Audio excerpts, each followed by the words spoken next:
Hello, hello, hello, hello.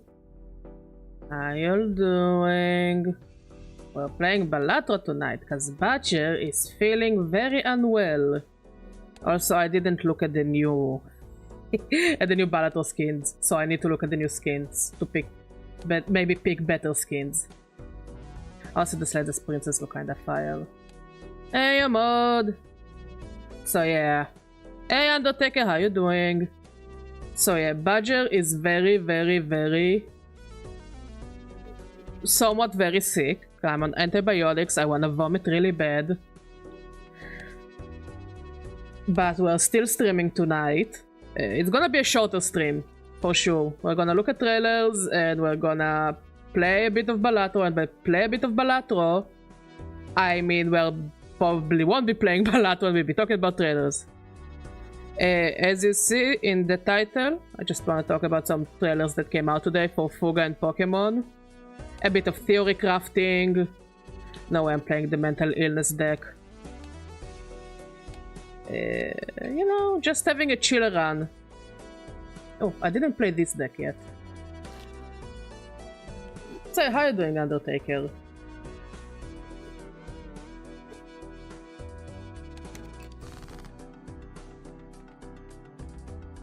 Damn, the game looks so weird. Playing it on screen. Hey, Libra, how you doing? Now, I watched the trailers on my own with mod, but I thought it would be fun to talk about it on stream. You know, for the shits and giggles. I'm glad to hear. For the gits and shittles. Also, I'm playing shit Balatro because Badger is sick, and also Badger doesn't see shit. It's just going garbage all around.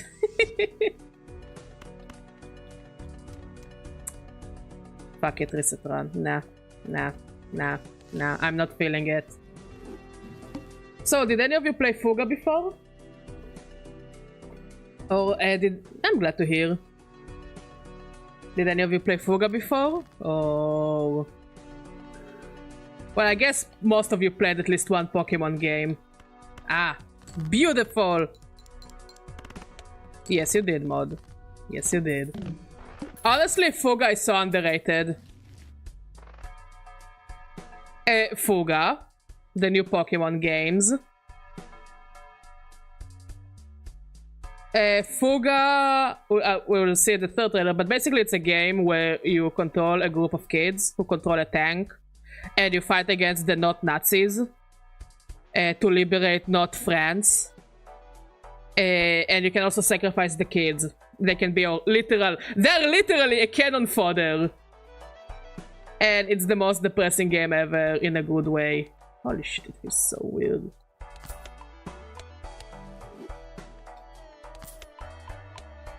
And there is the Digimon game. First of all, you can always watch my streams of Fuga. You know. Also, I considered it. If I know they want to do a try release, that they will release all the 3 games in one bundle. So if there will be a very good sale on it, I think I'll just replay all 3 games on stream. Because it's Fuga, and I fucking love that game series. I 100% did the first game. So yeah, it's like one of those very emotional games with very good. Honestly, the music in Fuga is so underrated. It's like really good. Probably some of the best music I've heard in a video game.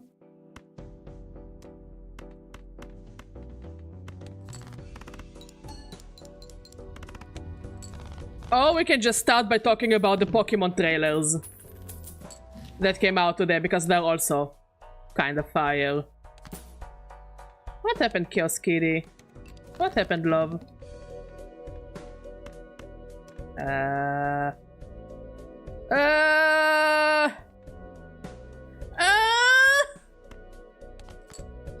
Fuck me. Yeah, I'm not in Balatro brain today.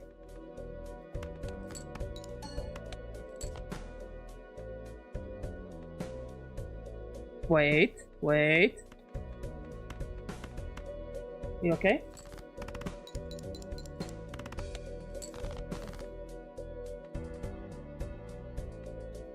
So if you prefer watching the Pokemon trailers instead, it's also cool.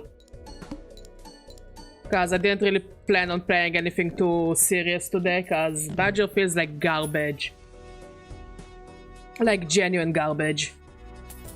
But I also need to entertain you every now and then.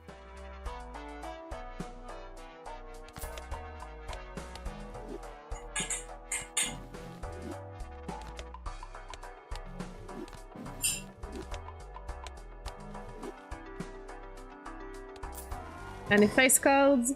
Oh, let's go for this one. Oh, wish you can just start. You know, I'm leaving it up all to you.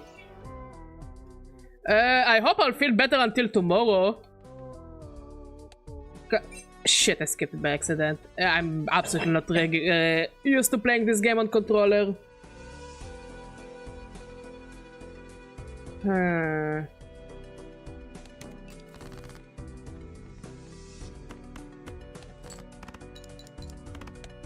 Badger always had potential for gambling.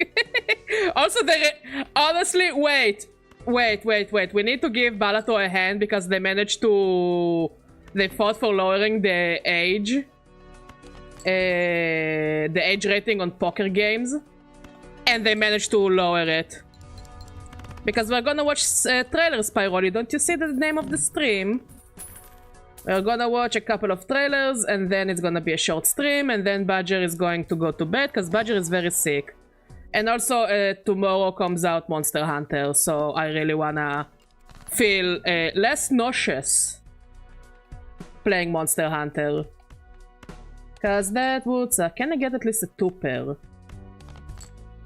Ooh, no, Full House is too risky. Never mind. Yeah. Well, we're gonna hunt for the monsters.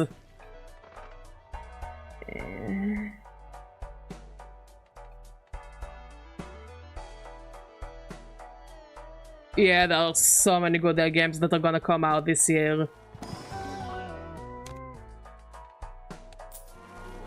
Like, it's ridiculous. Nah, this year is a good year for gaming.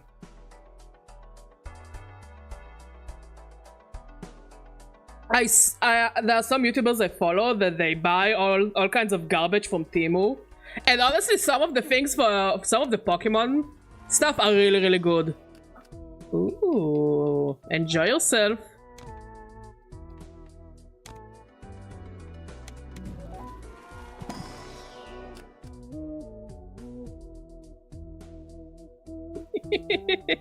Honestly, yeah. Like, sometimes you get some plushes from Temu and they're genuine garbage, but sometimes it's actually a higher quality than the original product. I cannot explain it.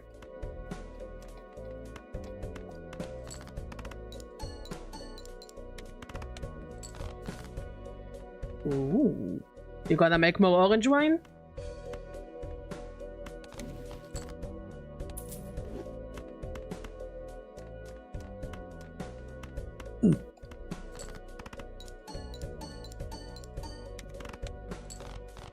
Yeah, I know they're all indie, Undertaker. Technically, Fuga is also technically indie. Technically speaking.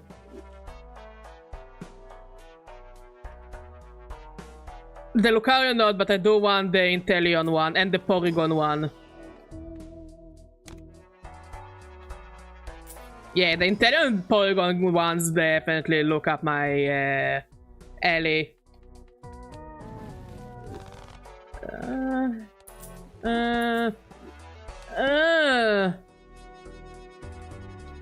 Give me something good, will you? Honestly, I don't mind the Chad. Badger never minds the Chad. I know half of the games in those cards. I see Fallout and Side the Princess. Yeah, but there are so many friends of Jimbo now. Like, who do we have? From first, we have The Witcher. And wait, I will make it smaller. Also, we can hide it until we will watch the trailers. So yeah, we have The Witcher, Geralt is the king. Lovely. And we got Cyberpunk.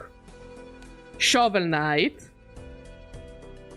Don't Starve. Honestly, the faces in Don't Starve are a bit too freaky for me. Assassin's Creed is in the new Jimbo. And Slay the Princess, which I think looks really good. And I'm glad that Slay the Princess gets some love. Then we have Among Us, which I find it amazing how cartoonishly they are. They're so expressive. Binding of Isaac. I used to use the Binding of Isaac decks, so for the most part, until I think Jimbo 3. Yeah, until I think Friends of Jimbo 3 came out. Cult of the Lamb.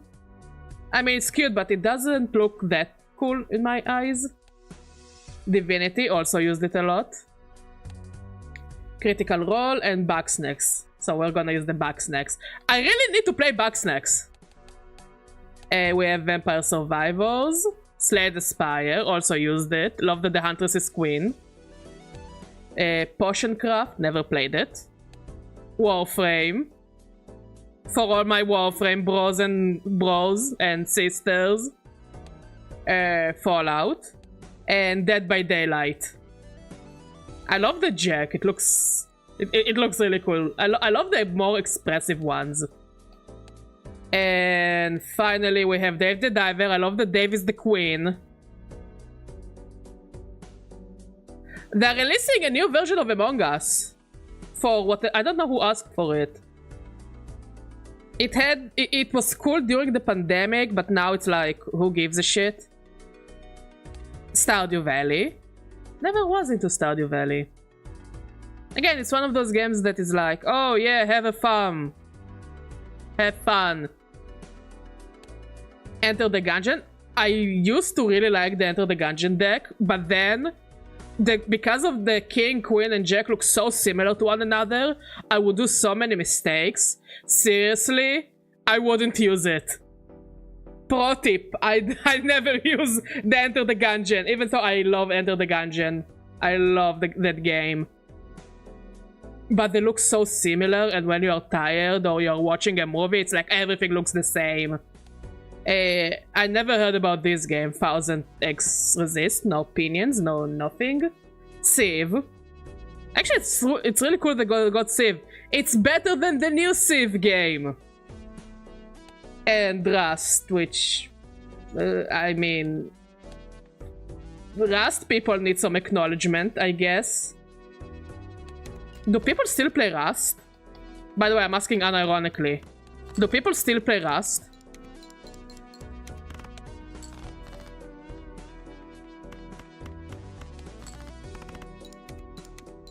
Yeah.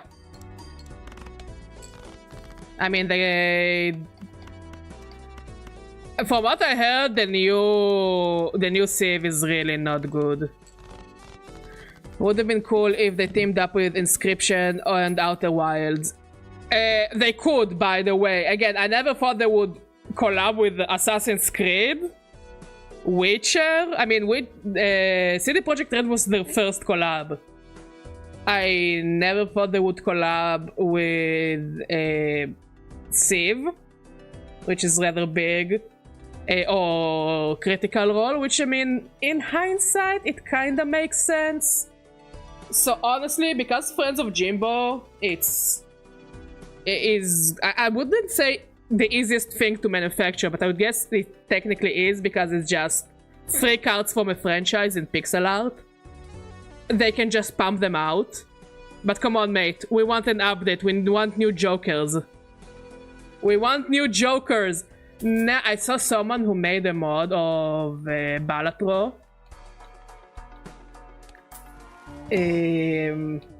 Where they changed the Jokers and the cards into Pokemon cards.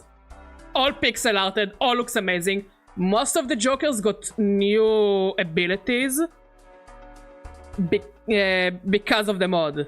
Hey Izina, how you doing? We're not playing Warframe because Badger is sick and nauseous and now she's on antibiotics. And I wanna vomit really bad. How are you doing?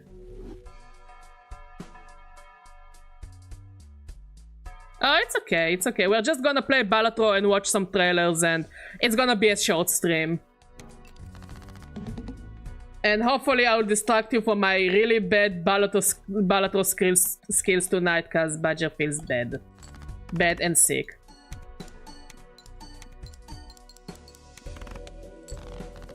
Yeah, it's okay. I mean, I just hope that tomorrow I will be somewhat better for a Monster Hunter.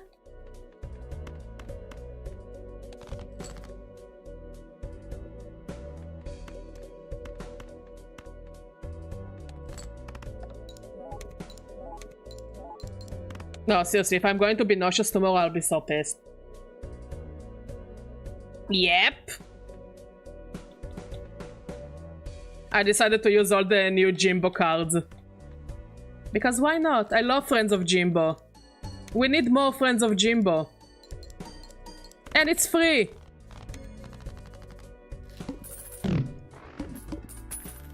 I wouldn't be shocked if there is already a mod for Uno Reverse.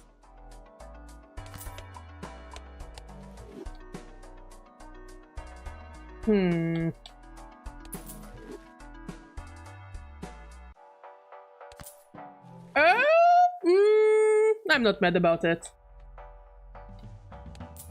I'm definitely not mad about it.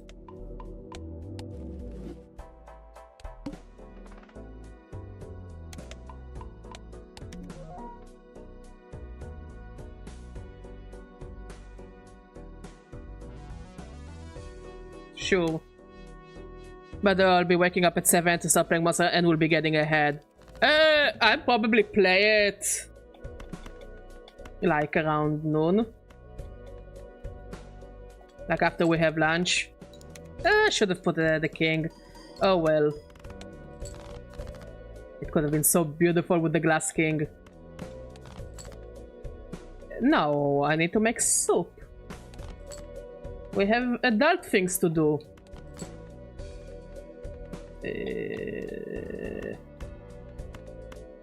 Don't be garbage. Actually, not too bad.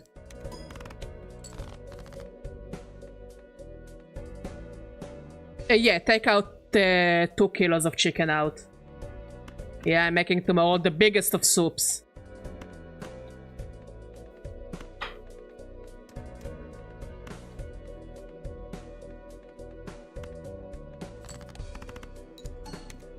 By the way, what do you do for a living? Oh. There's only one? So one? I can still make soup out of it. Never underestimate the power of soup. I fucking love soup.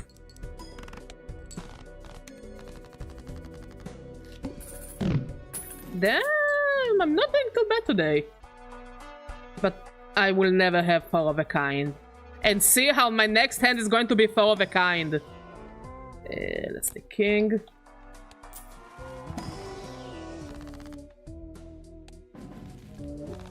I'm not mad about it. Honestly, soup always goes good with everything. Bye. We are going to take the... Oh, I don't have enough money for the banana. Fuck. Fuck! I thought I might have enough money for the banana. Okay. We'll take this one. Let's remove this and take this. Playing a 2 sets money to 0. Honestly, no, I can live with it.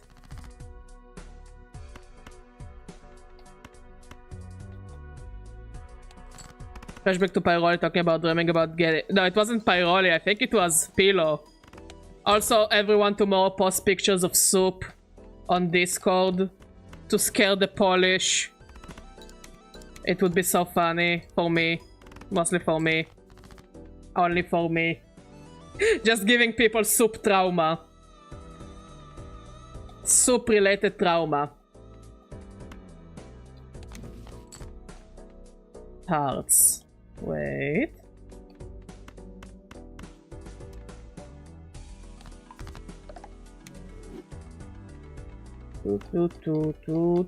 Two.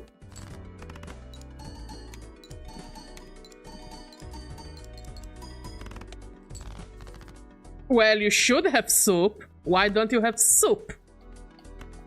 We should all have soup, always.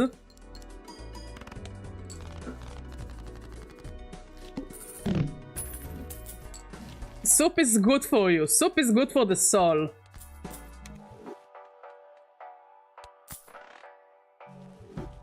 Soup gives meaning to life, you know? I mean, I can live with that. Oh no, what a threat! It will reset all my money. Boo fucking who. Ooh. Let's try to fish the full house. We should keep the queen. Aha! Aha! Aha! Aha! Aha! Aha! Aha! Aha! Aha! I don't have any more discards, but it was actually not very worth it.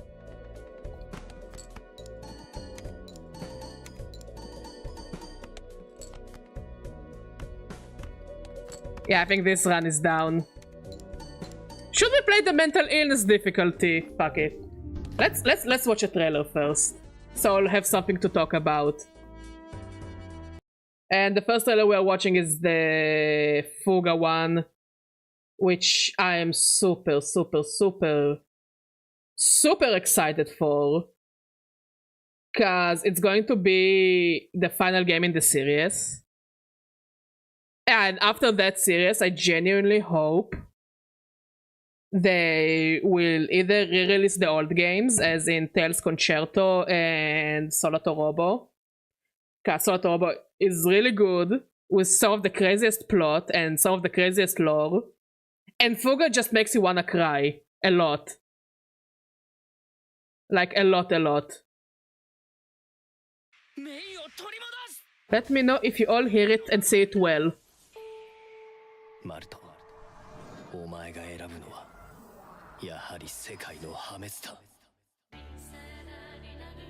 This is the story of the children who rejected their fate and overcame despair.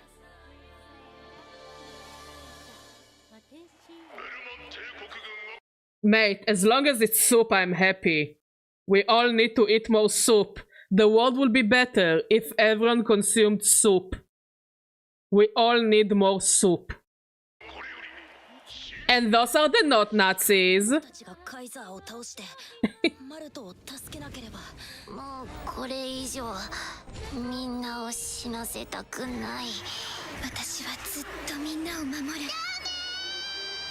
I'm sorry, Glass Bob. But did you think about eating soup? And this is probably the coolest tank design I've ever seen in any video game. Return to the Tyrannus, evolve, and ascend to a new battlefield. And it just looks better every game. Make full use of the new mechanics on the journey for truth. I absolutely recommend. You can watch me playing the first and second game. I think it's already on the VOD channel, right, Mod? Fuga 1 and 2. No. You can watch the playthroughs on this channel then. And again, if there is going to be a very good sale for the PlayStation on the Tri Collection, I might just replay all 3 games in a row. Or just play them all on the Switch. But basically the synopsis is... Wait, that's the big one. Basically, in the first game, you are playing... I'll put that Balatro music back on.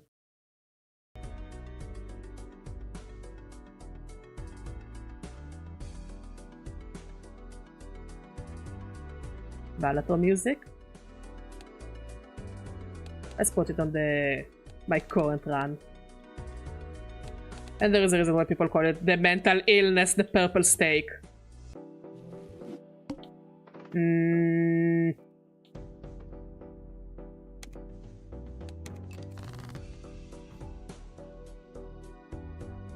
Okay, we have some Elgato music.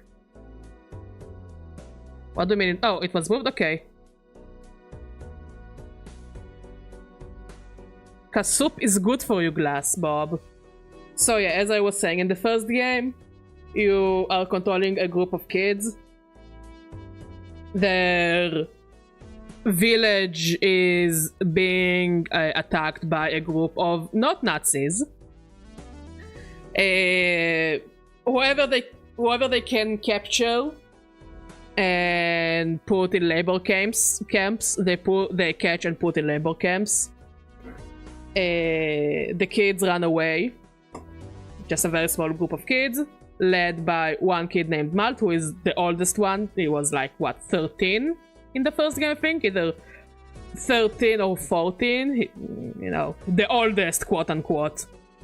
They find an abandoned tank with an AI that says, you know, trust me, and I will help you get out of it.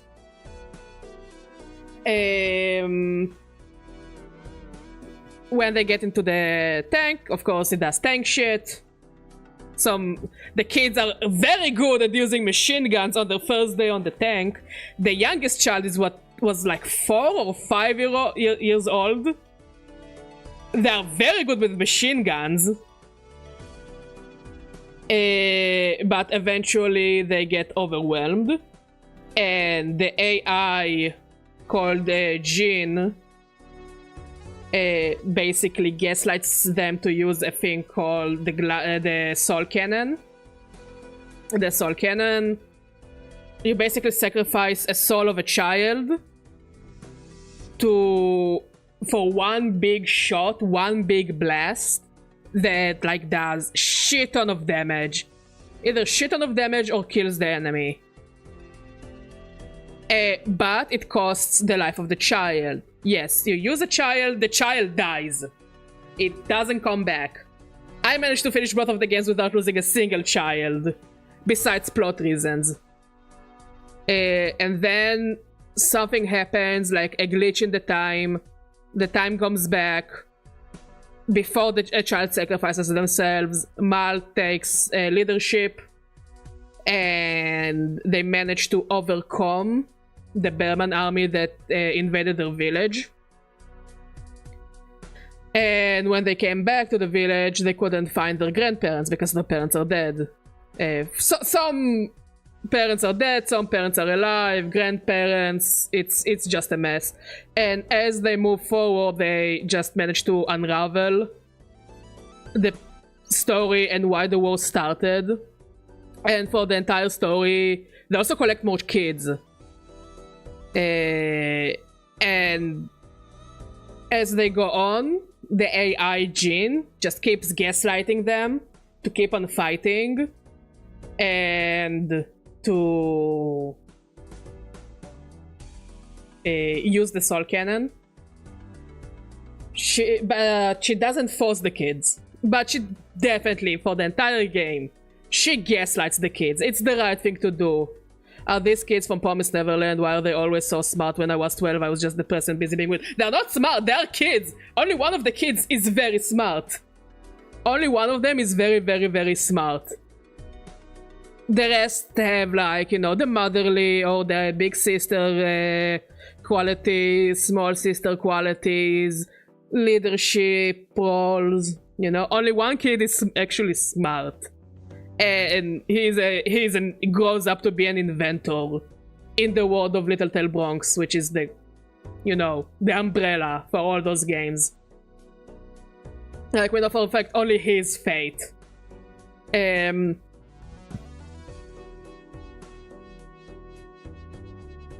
Eventually they encounter a girl named Sheena who can use some magic. Now, if you know about Little Tail Bronx, you know why she can use magic, but basically some people are very sensitive to Nono, which are nanobots, and they can manipulate them to basically make miracles and magic. and she was captured and sent to a not concentration camp. And some Bearman boy, you know, the not Nazis, managed to save her and help her run away. Most of us were weird kids, Undertaker.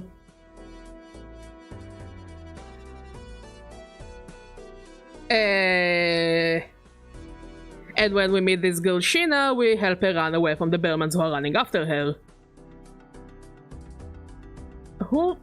Undertaker, most people are weird people and it's okay. As they go through the motions, they eventually find the boy who saved her. His name was Britz. Britz is basically being blackmailed by the Bearman army. His father was a spy who was spying on the country that is being invaded, and he figured out, wait, those French people, not French people, are actually kind of chill, they're kind of Gucci. Why do we need to invade them?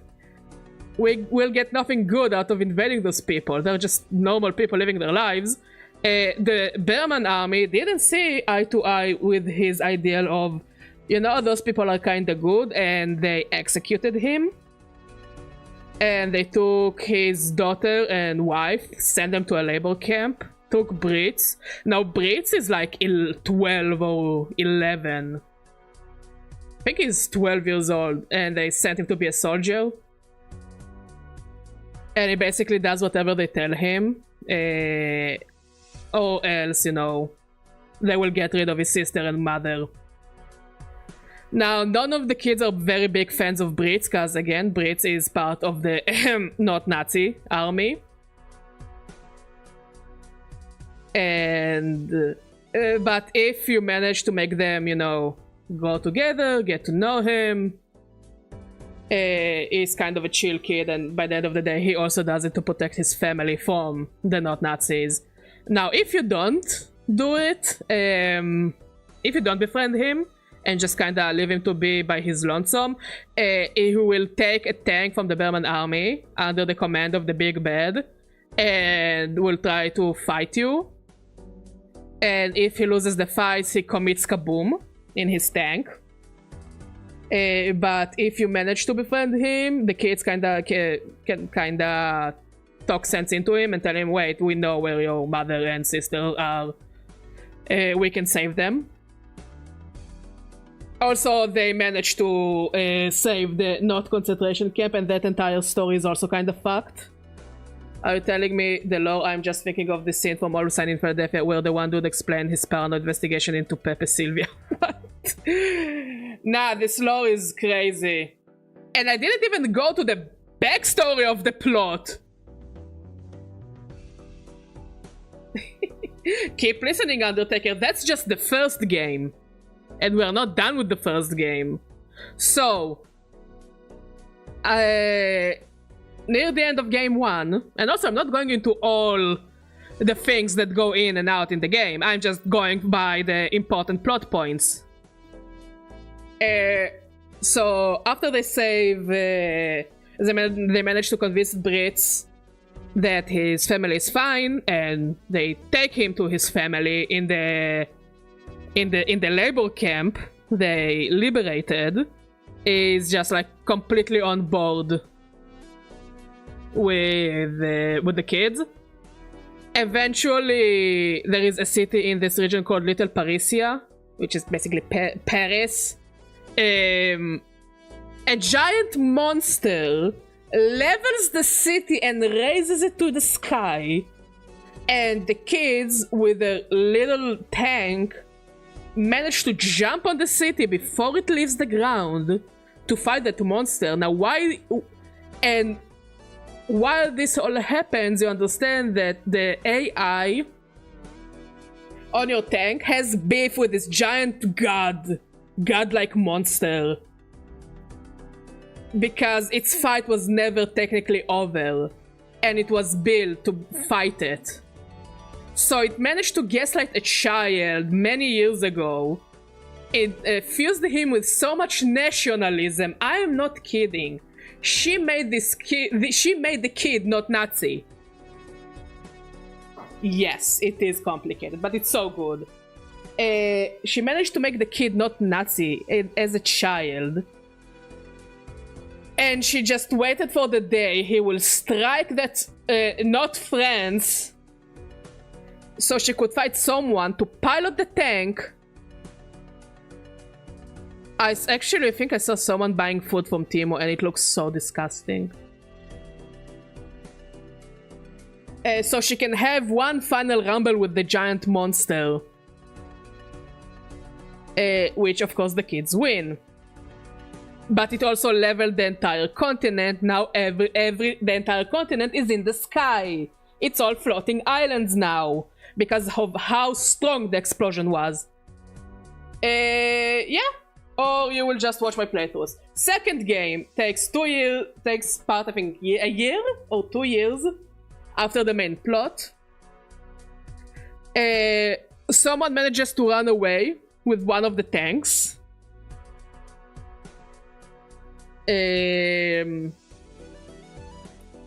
Because there was the main tank, the Taranis, and the second tank of the not Nazis. Someone runs away with the fucking tank. So the kids take the other tank. The soul of the not Nazi bad guy is used as an AI in the new tank. And they have to run after the kid. Now, what they find out about the kid is basically he's a remnant of the war that caused the current war to happen.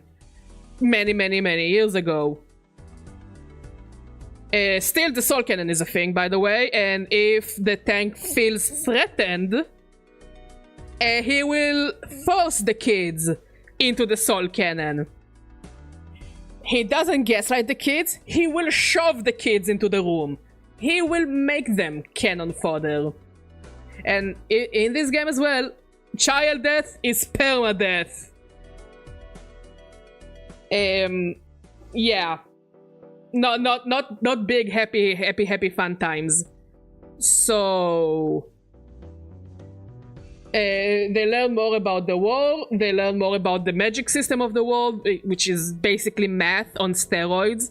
No, seriously, it's math on steroids. And the math has very weird self-awareness. Eventually they manage to defeat that kid, and then they find out that one of their new team members was also gaslighted by an adult.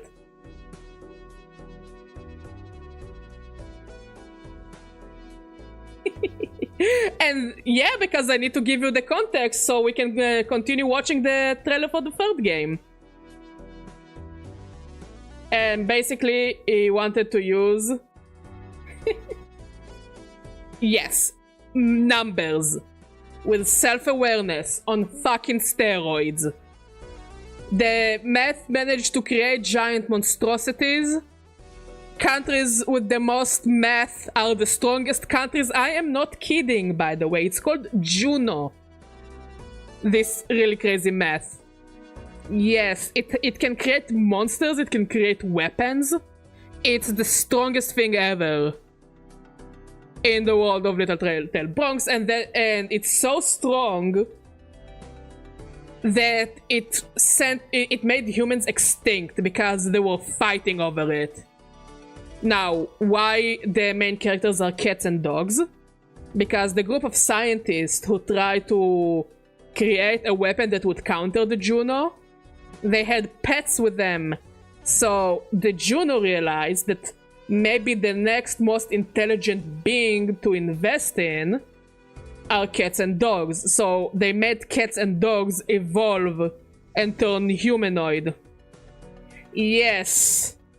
Yes, it can. It's self-aware. It knows what it can do. It does everything it can do for survival.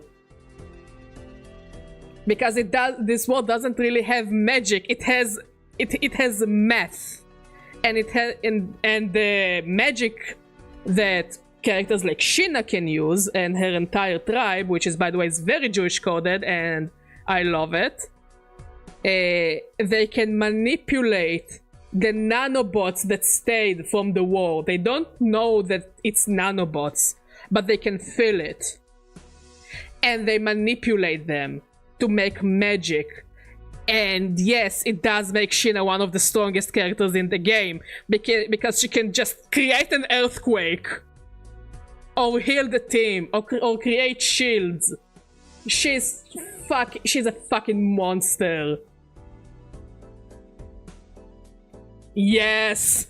Yes, Undertaker! And by the end of the second game, the main character is heavily traumatized. All the kids are traumatized, but he is especially traumatized. And his brother, that he thought was long dead, is very alive and very not on his side. Yes! Yes! So what we see now, the kids in the trailer, they are actually entering... the kids are entering a soul cannon on steroids. As in, you can shove a bunch of kids inside. New Mega Soul Cannon can eliminate a powerful enemy in a single shot. It can ensure victory at the cost of every child's life. Now, I don't think it will be used for something besides plot. Because why would you want to kill all the kids?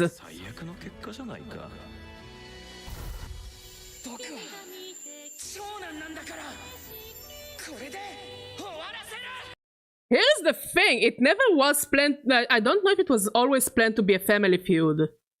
Cause the first game talked a lot about...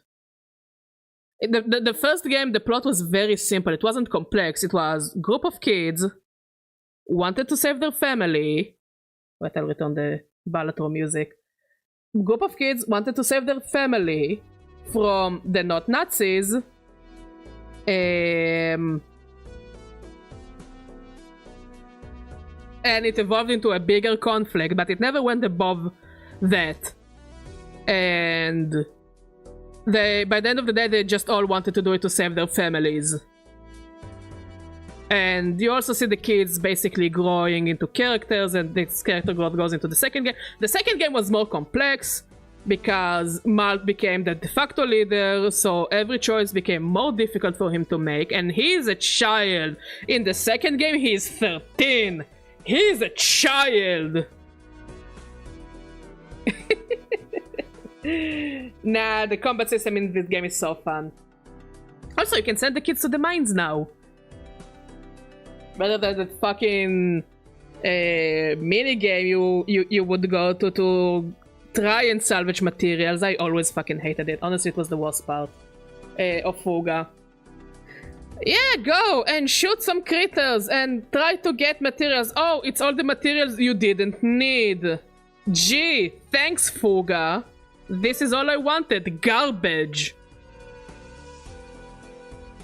And because the Miles character became more complex, the game also had kind of a moral system. Basically, the ending is kind of the same, but it's the tone that's different. But also the moral system you pick, it gives you different abilities.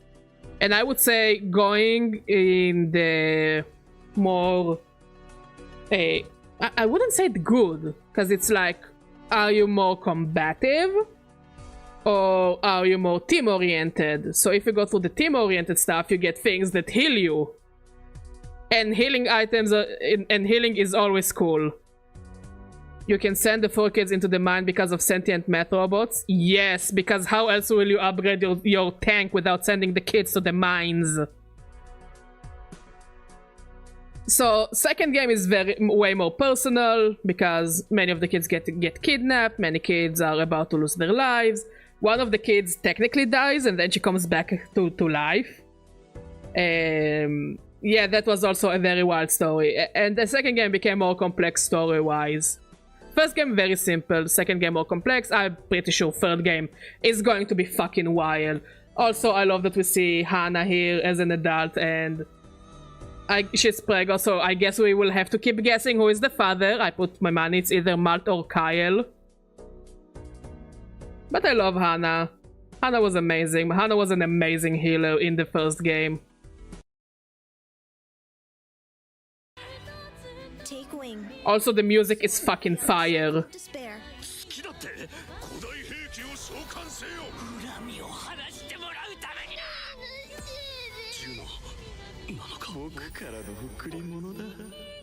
Nah, this lore, again, I didn't even go into the deepest parts of the lore.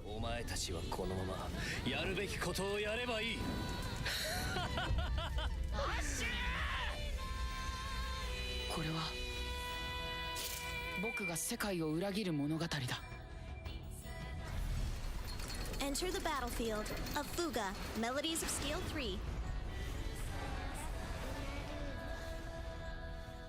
I'm so excited for On it. sale May 29th, 2025. I'm so excited for this game. Like, on one hand, I know that the kids will get a good ending. Like, for sure the kids are going to get a good ending. No way the kids in this game are not going to get a good ending. Like, if I'll have to start theory crafting, I don't even know where to go, because it was implied that there will be some aspects of time travel. I just hope it won't be shit aspects of time travel.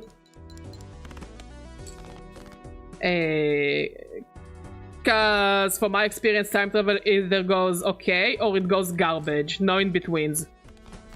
Can I? Oh yes, thank you.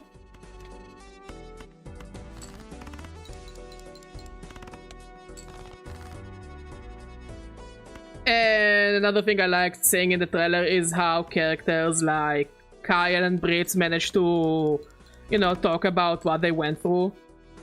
Because Kyle was the harshest on Brits, which is a shame because their abilities complement one another. Nah, there is not gonna be Fuga 4. And honestly, I'm glad that they're closing the series after 3 games. Ooh, I need it because I need the Golden Joker.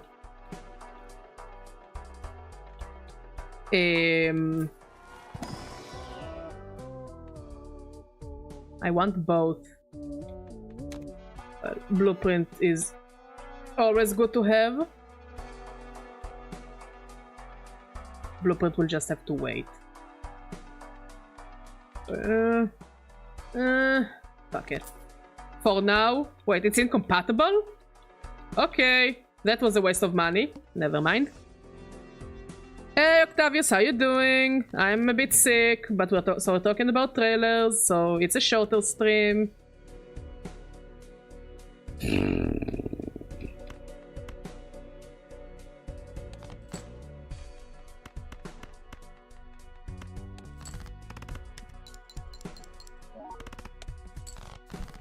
Well, the cat litter box has become jigsaw traps. Yeah, pretty much. Like, I genuinely hope that the kids will get a good ending by the end of the game, because honestly, they've been through so much. And like, all the characters in the game are like, they are going through so much, you're just kids, when are you just going to be kids? And it's like, honestly, yeah, when are they gonna get to be just kids? Hey Kisamius, how you doing? Ignore my shitty Balatro, I just needed to play something while I'm talking. Okay, you two can work together. Ooh. Me not likey.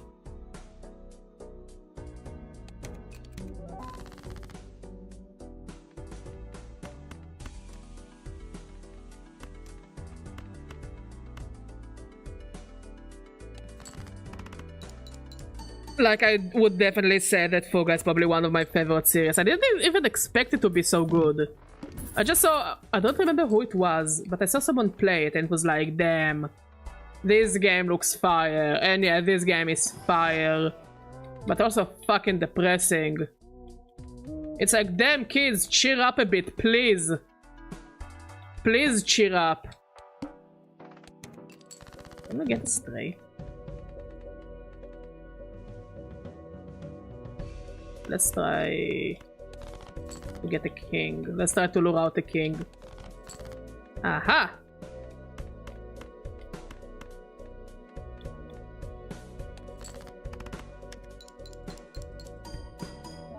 There we go. I'm glad to hear Kisamius. As long as the ending is not just silent frames of the ending like Promised Neverland Season 2.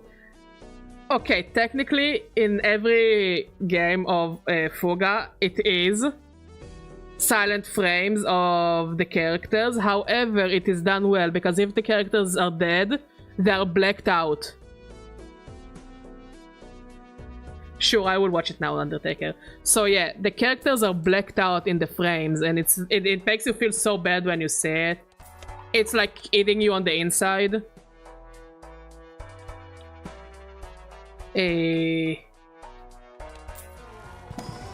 But yeah, I'm super excited for the third Fuga. And it makes me really curious to see what it will turn into.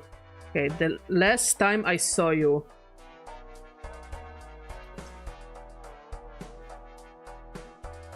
So I might actually, before release, just replay the games on stream. Wait. Whoop. Whoop. It looks familiar. No, this is Final Fantasy garbage. Not that I'm calling Final Fantasy garbage, but I'm sick and tired of stop with the trailer! The things!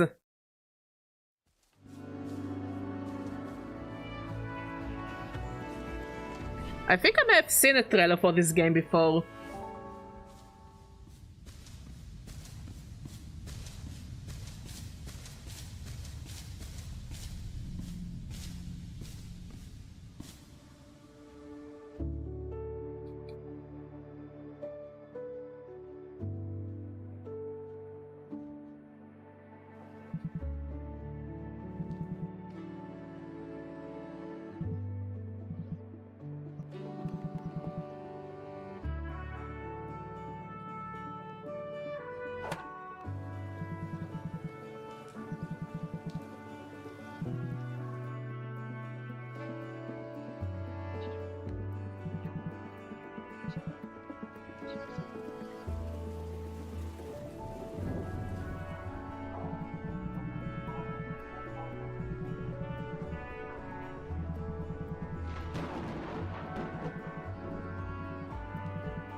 I must say, already, the music is really good.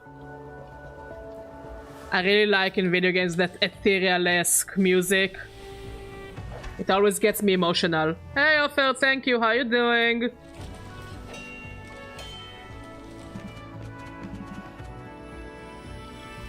Ooh, ooh, ooh, ooh, ooh. For of a kind.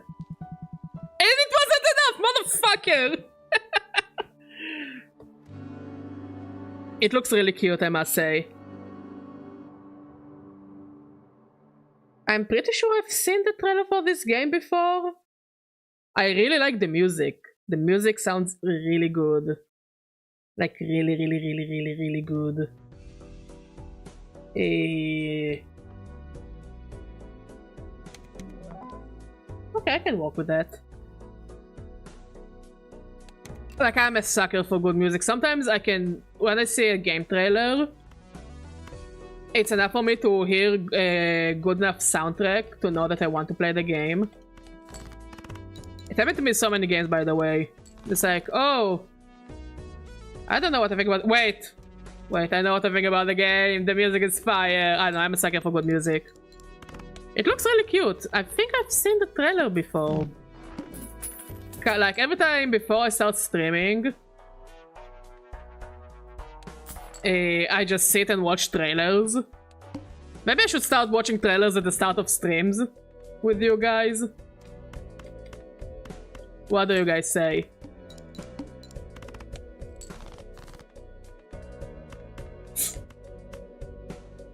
Wait. Maybe? Will the badger cook?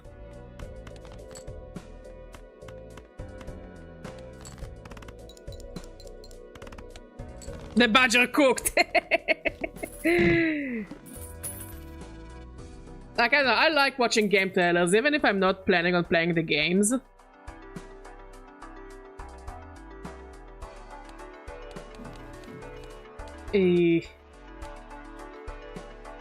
Let's take you for now. I really love watching trailers. Yeah, it actually sounds like a good idea. If I'll see a bunch of new trailers popping on YouTube, we can watch them before we start playing games. But it's only if I see any interesting trailers. Okay, let's go to Pokemon. We need to start talking about Pokemon. The 2 trailers. Yeah, watching trailers while I get ready for the stream.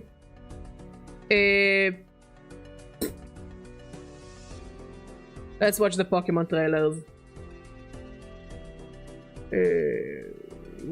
Since there are 2 now. Like, I don't want to watch the whole presents, cause I don't really have anything to say about the mobile games. Where's the Pokemon? Oh, here's the Legend ZA. Let's start with Pokemon Champions, because I have a lot of thoughts about Pokemon Champions, if I won't lie. Sure, I don't mind.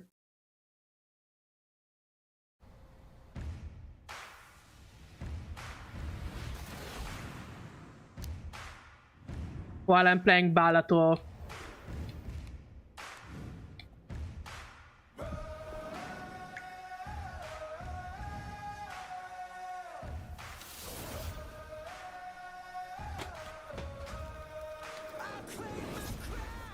You also want to see Legend Z.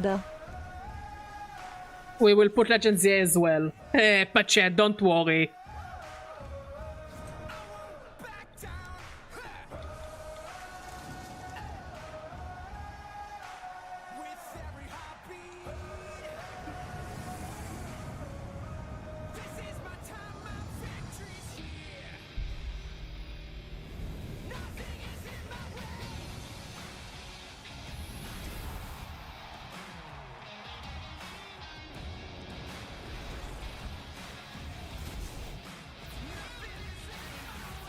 Legend ZA. It's the new Pokemon game.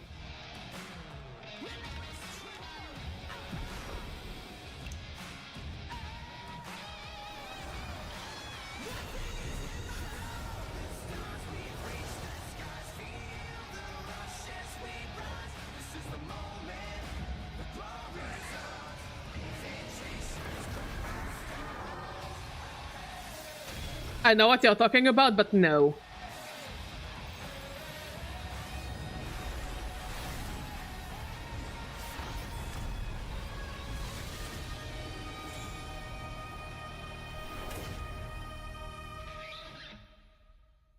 So that was Pokemon Champions. I don't know how many of you played Pokemon Stadium. I never really was into Pokemon Stadium. Mostly because I never really was a competitive player. I wanted to stop on something interesting. Yeah, that's a good enough shot. No. Also, that's a good shot to stop on. Here's the thing. If Legends... Okay. Let's start thing by thing.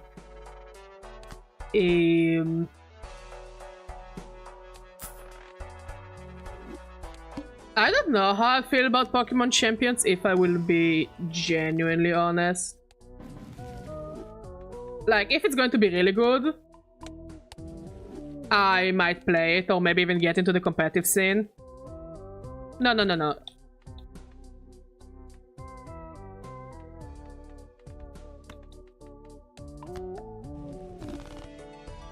But it's only if the game will actually be any decent. Cause here's the thing what I'm worried about, that it will be brigaded by both Smogon players and VGC players. Now, Smogon players and VGC players are like completely two different breeds of people. So I don't know how playable the game will be for casuals and starters, you know, people who just started playing the game. Another thing that kind of worries me is, since it's going to be on mobile, how will the microtransactions are gonna work?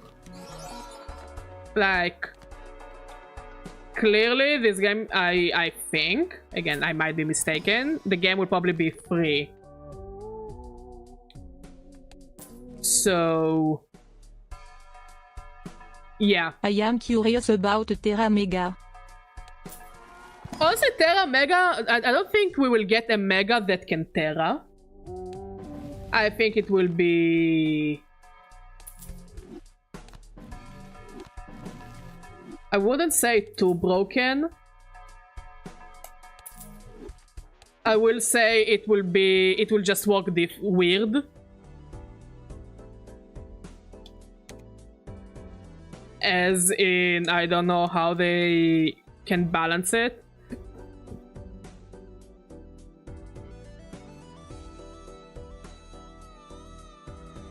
Okay. Okay. I'll say it like that. I think many Megas can benefit from a different typing. Mega Aggron specifically, because it loses the rock type. And it gets a shit ability. But I don't think a new typing will save it. It just... I don't know why it exists. I think they just wanted to make a Steel Kaiju Dragon. And they didn't think about Duraludon. So they made Aggron. Like Mega Aggron. I don't think they're going to give Mega Pokemon the ability to Tera. Because I genuinely think it would be just too broken. Too broken, and it would just make, I think, many Tera Pokemon obsolete. Because many Mega Pokemon just already got very good abilities and very good stats. So also give it a better typing, and it's like, you know.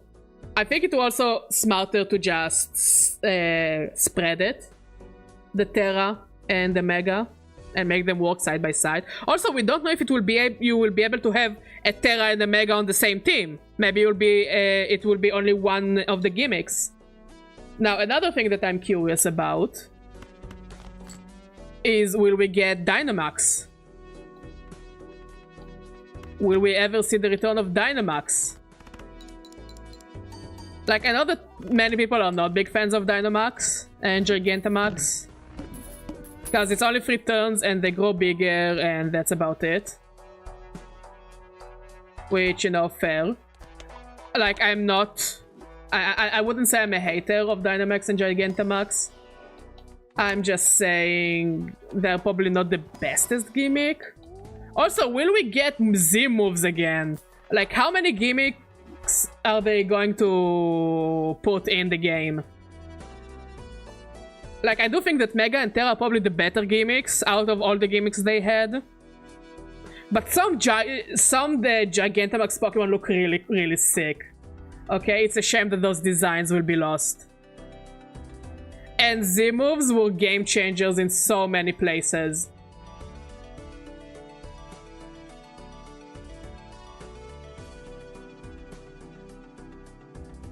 Like...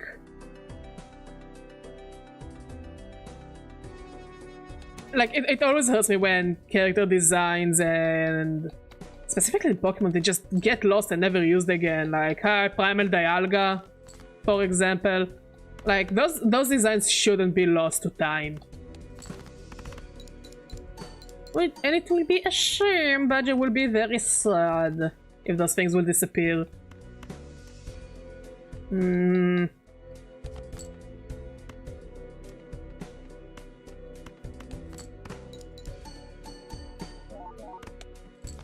What else? So yeah, I just want to know how predatory the microtransactions will be, and then what microtransactions will there be.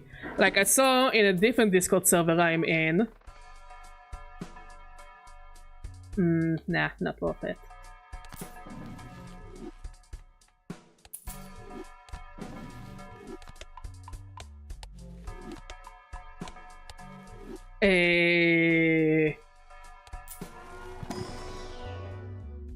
So they started theorizing how exactly the microtransactions will work. So either the game will be paid and you will have to pay for the game, and it will be available like both on the phone and on the Switch, and you just pay once and the game doesn't have microtransactions. Or on the other hand, the game is free and there are going to be some sort of microtransactions. Will we have to pay a fee to use certain Pokemon or certain gimmicks? Will we have to pay to use items, since it looks like it connects to Pokemon Home and you can take Pokemon from Pokemon Home? What is the best and worst Pokemon design? Ooh, that's a good one, because it has to be different from a favorite Pokemon. Because the favorite Pokemon doesn't mean it's the best design. A worst design? I think it would be easier. Actually, no, I don't think it's easier. That's actually a very good question.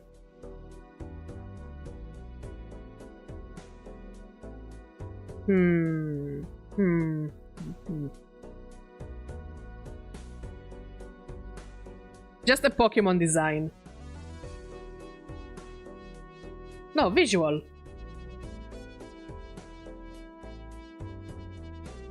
That's actually very interesting.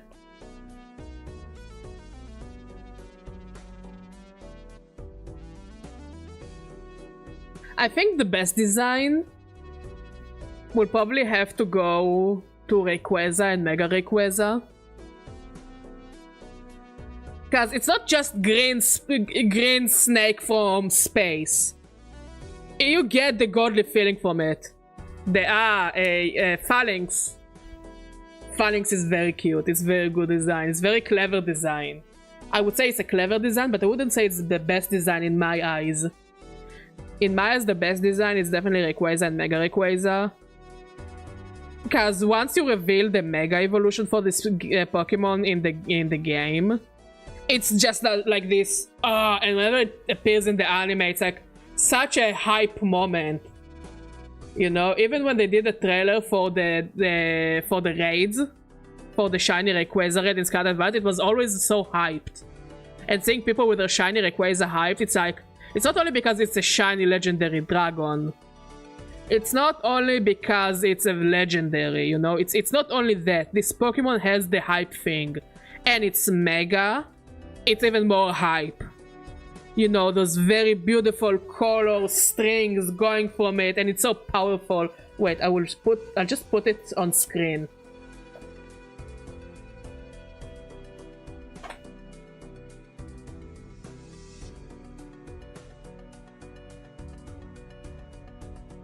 Wait.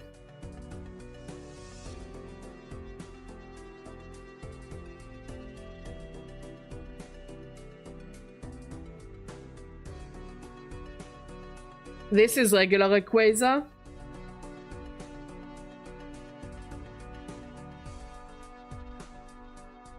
Be cool, goofy dragon. It just works. It has the wow factor. When you see it in the anime flying in the sky, when you see it in trailers, it has the hype factor. And even though its design is more complex, it works to pass like this godly feeling it has, and it's Mega. It just works so well.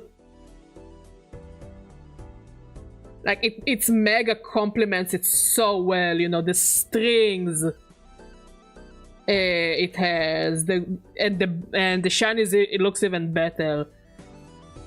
Any Pokemon designs that makes people go and excited and hyped, and you want this thing by your side. You want it, you need it.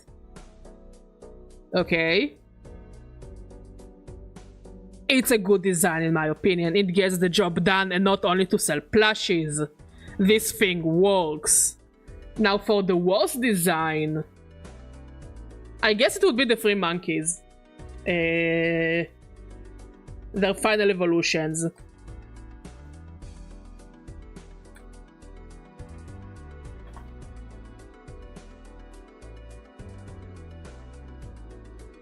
Those three. Seal is just a seal, Pidove is just a dove. But again, those things work because it's supposed to simulate, like, you know, real natural environment. So, if you go in the ocean, you will see a seal. If you go in New York City, you will see doves. Just because the design is simple doesn't mean it's a bad design. Those things are just bad all over overall. Now, here is context for them. First of all, Simisear, I think it's rated as the most hated Pokemon ever. The red guy. It's the most hated Pokemon ever. It says a lot about a Pokemon if it just counts as the worst of them all. But when you get it, okay. Shelter is adorable. I will die for Shelter. I love Shelter so much. And honestly, Miltank just grew on me. I think people just traumatized by Miltank. I don't think people genuinely hate Miltank.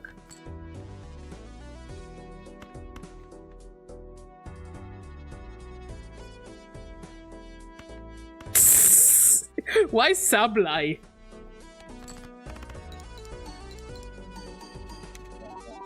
You think he looks like a Discord mod? Okay. I will take your word for it.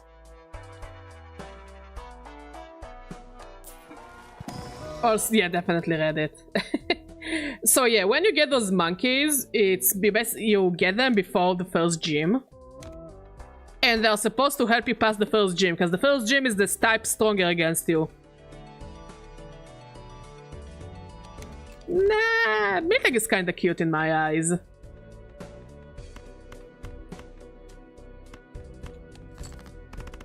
You know, you've been playing Pokemon for too long that you're just not bothered by Miltank anymore. So I get the monkeys right before the first gym, and in the first gym of Gen 5, they definitely help you to a certain degree, especially if you level them up to learn some good moves.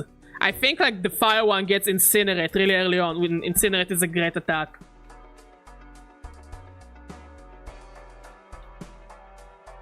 Here's a better question: which design would look cooler in real life, and which one would look worse in real life? I'm not saying they're slow, I'm just saying they're shit. After I think the third gym in Gen 5, when you get them, there's absolutely no reason to keep them around. And I say it as someone that finished the game with Simisear, the worst one of them. They're just get so underwhelming so fast. I mean, Semi-Poor and Semi-Sage at least have a good look to them.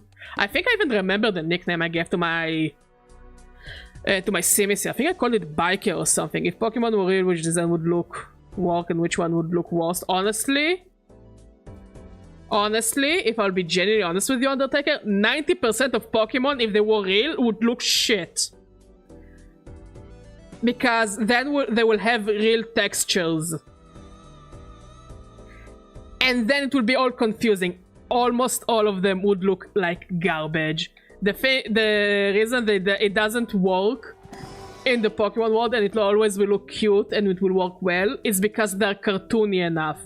And even when they got textures, the designs are cartoony enough to make them work. If Pokemon were real life, all of them will look like garbage. We will live in a walking nightmare.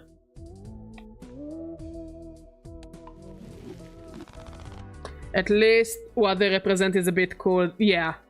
Oh yeah, definitely. What they represent works. In the game though. Like, I see a reason maybe keeping Semi-Poor for Scald. But again, you can just catch better water Pokemon that can use Scald. Like, you can get... You can get Platypod. Like, before Gym 3. And now, I'm not saying Seismitoad is the best Pokemon ever, even though I think it's pretty usable. It's better than Semi-Poor.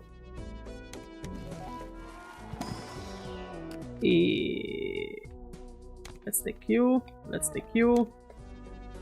So yeah. Not only the monkeys don't look the best, they're just not good. and I don't know what else to say about them. They serve their purpose. I think you're right. Like, people use Unfezant because they're stuck with Unfezant, because it's like early on, and it's like the only technical bird Pokemon that is actually kinda... Sigilyph is amazing. Sigilyph is so underrated in my eyes. It's so good. It's so cool. It's so interesting to look at. But...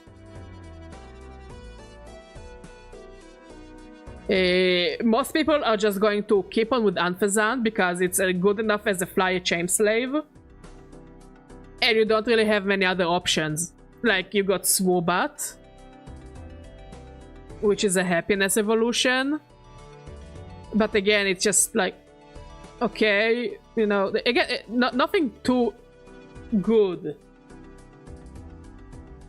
Like, at least in the water department, we got Seismitoad.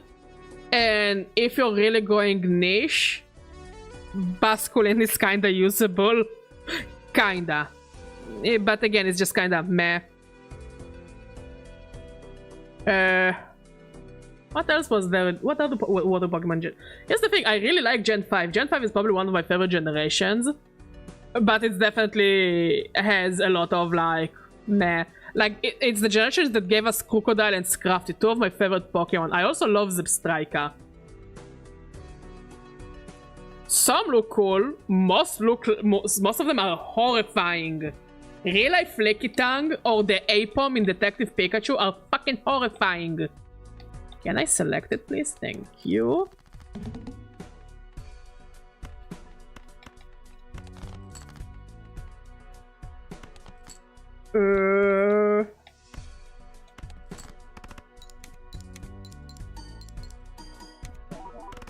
I should have put the 9 as the first one. Okay, let's look at the trailer for Legend ZA, shall we? Hopefully it will pop. Aha! Wait, this is the shorter trailer. There is also a longer trailer.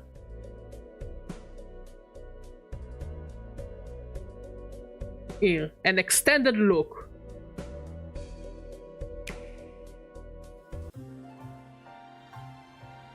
Pokemon Legends ZA is a new title in the Pokemon series. The story takes place in Lumiose City, the largest city in the Kalos region. Prism Tower stands tall at the center of this city of beautiful vistas. These days, Lumiose is undergoing a high-tech urban redevelopment plan to turn it into a city that people and Pokemon truly share. After you arrive in Lumiose City to see the sights, you'll meet 3 Pokemon, one of which will become your first partner: Chikorita, Tepig, and Totodile. I must say, about the starters, it's such a weird choice. Honey? Like, remember when Lumiose City used to softlock your game? Yeah! Oh, it wasn't. They had to update the game. I think it was like one of the first game updates ever on the 3DS, though. Oh, absolutely, Undertaker. So yeah, the starter choice is so weird here. First of all, 2 Pokemon from Gen 2. Now... Yeah, I was about to say Skybreak. Gen 2 starters definitely deserve more love. Overall, Gen 2 Pokemon deserve some love because most of them are garbage. They're just Gen 1 but somehow more underwhelming. Most of the Pokemon lines in Gen 2 are 2-stage or non-evolving. The tail was quiet, so I turned it up. Oh, so I'll make it louder.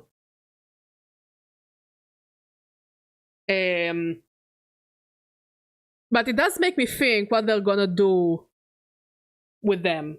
Okay, since it's the generation that reintroduces Mega Evolutions, I think you'll be able to catch Chespin in the game, Glass Bob. Now, but what I am curious about, like, first of all, I do think that, like, Torchic, Piplup, and Snivy would have fit the French theming better. Even though Torchic already has a Mega Evolution. It's just weird to me that it's Chikorita, Totodile, and Tepig But I mean, I guess Rowlet, Cyndaquil, and I mean, Rowlet and Cyndaquil don't scream Japan. Oshawott already evolved into Samuro, that is just a samurai. But it does make me wonder. I was theory crafting a bit today, and I was like, gee, I wonder what will they do to them? Would they get a new evolution? Which honestly, Chikorita needs a new evolution ASAP. It deserves a new evolution. So I thought that was kind of unique as they got weird evolutions level though. Yeah. Gen 2 was so weird. Again, most of the Pokemon are kind of not good.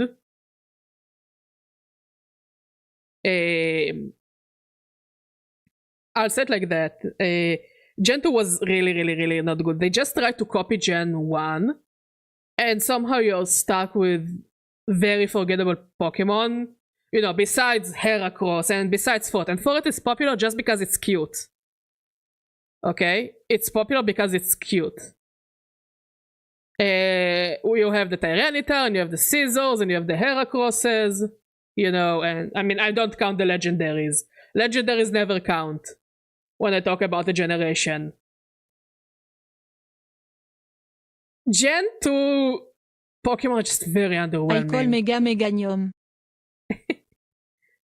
Typhlosion will still be my boy. No one will diss him as Charizard ripoff. I mean, I'm happy Typhlosion got a different evolution as in Hisuian Typhlosion.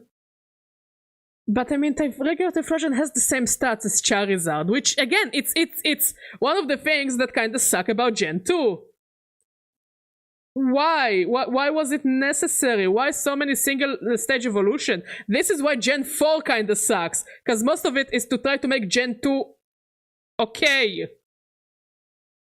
And this is how we got bangers like Weavile, Honchkrow, Mismagius. It's just to fix things from Gen 2 in Gen 4. This is why Gen 4 is mostly legendaries, mythicals, and evolutions. And I mean, the starters of Gen 4 are really good, in my opinion. So, I don't know, like, here's the thing. Ember by itself, even though it's slow, it's decent enough by itself. Does it really need a Mega? And this is the only reason why I think they won't get a Megas, but hey, I'm always willing to be surprised, you know, again, we're theory crafting. Now, if they will get evolutions, I am wondering what typing the evolutions will be. Because if you remember, in Scarlet and Violet, there are raid events where you can catch Pokemon with the Mighty Mark.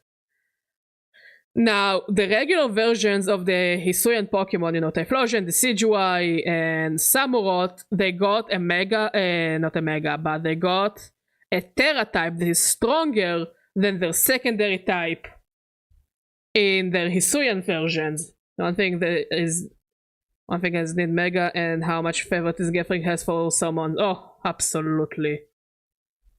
I mean, aren't Charmander and Eevee technically the Nepo babies of the game? And I'm saying it as someone who likes Eevee, but I mean, it would be a shame not to say it.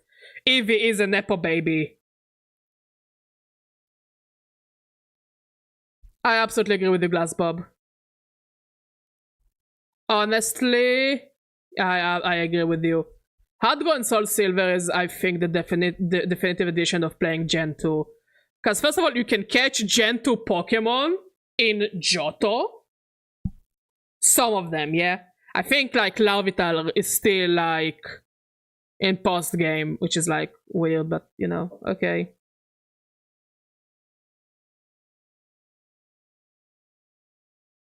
It just Hard Gold Soul Silver had so much going for it, and it's a shame. I mean, people like to hate on the Gen 3 remakes. I think they're fantastic in my opinion. I love Omega Ruby and Alpha Sapphire. By the way, Mo, do you want to work on dinner? Because I'm getting kind of hungry. Or we can just have pitas with hummus, I think. Yeah, pita with hummus. Omega Ruby and Alpha Sapphire are, in my opinion, really good. The X-Nav was an amazing feature. And yeah, I mean, the post-game was a bit lacking, but the game was fun. You can't say that the game wasn't fun. I dodged Gen 2 games a lot as a kid. I never found a single Skarmory. There is a reason why people say that Skarmory is a Gen 3 Pokemon. It's easier to find Skarmory in Hoenn than to find Skarmory in any area in Gen 2. What I find funny though that Skarmory is supposed to be a counterpart to Mantine. Let that sink in. So yeah, as I said earlier, the Scarlet and Violet starter events, Mighty Mark, it makes me wonder what those guys will evolve into.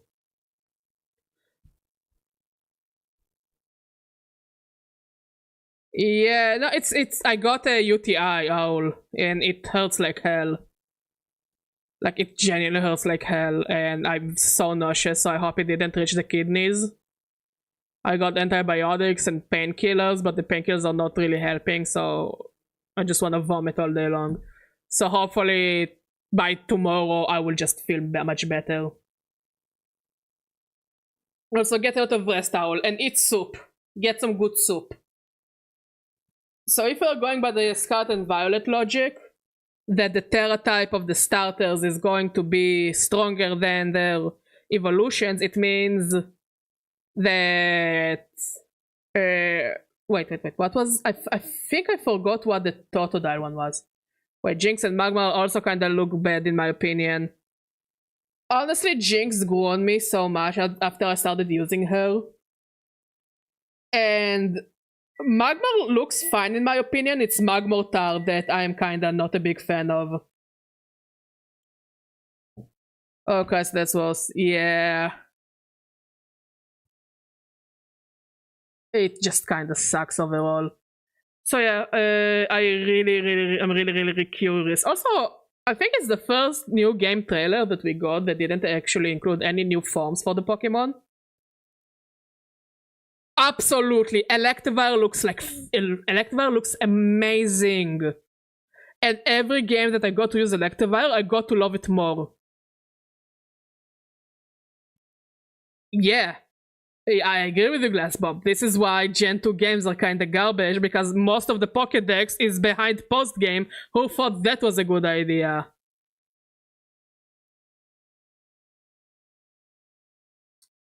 I saw today a Poincro video where he played a game that someone made for him, where each Pokemon has like 5 evolutions, if not more. And they gave Magmortar an evolution that it just looks like a knight, but also a kiln. A mix of a knight and a kiln. And it looks so good. And I want it to be real. Just remove Magmortar, turn him into a giant kiln knight, and I would be the happiest person ever. It's a shame because Magmar looks cool. It's a fire duck, and Magby is adorable. When it comes to the baby Pokemon, I genuinely think that Magby is my favorite baby Pokemon, because it captures the cute and cool at the same time. So let's continue with the trailer. You'll choose one of these Pokemon to accompany you on a new journey. I think before I will... and its inhabitants. I think before I will pick a starter, I will probably wait for leaks. To see their final evolutions. Just so I will pick something I like at the start. Even though I know for sure I will love... I will catch all of them. And I will shiny hunt all of them. There is no questions about it, but I think I'll just wait for leaks of what their final evolutions are gonna look like. Yeah, I had the theory more than I had the theory that Meganium might get a Fleur-de-Lis inspired evolution since we're in France. Because if you guys remember, in Legends Arceus, the Pokemon got evolutions that are inspired by like different like Japanese fighter archetypes. So it would be cool to see a French inspiration. I thought maybe I will also get Totodile, but also I think I'll just wait for leaks to surface with the evolutions.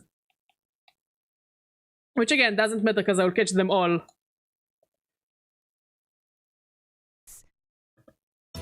Here are some of the colorful characters you'll... Can we just talk about how cool the rivals look? Like, both the male and the female rivals look amazing. And AZ's glow up, hello? He doesn't look like a homeless anymore. He actually has a hotel to manage. Let's just hope he will get a cool evolution then, Asatsuo. You'll encounter. When you arrive in Lumiose, you'll meet Thank a you, new love. friend and ally, either Urbane or Tawny. I love the rivals. They look so good. Staying is run Thank by you, love. AZ. You'll also meet his partner, Floette. Lumiose's redevelopment is being managed by Quasartico Inc. Wait. As soon as I see this bitch of a Floette, I'm getting a Master Ball and catching it.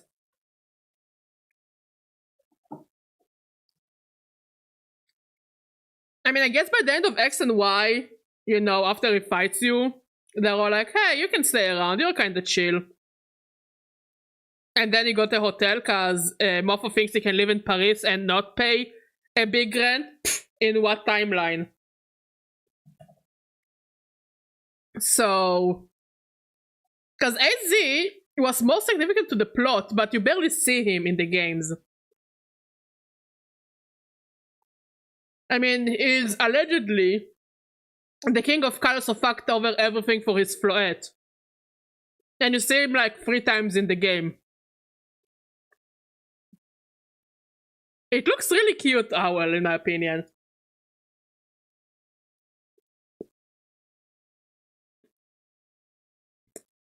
I had a lot of fun with Scarlet Violet. I still play Scarlet Violet.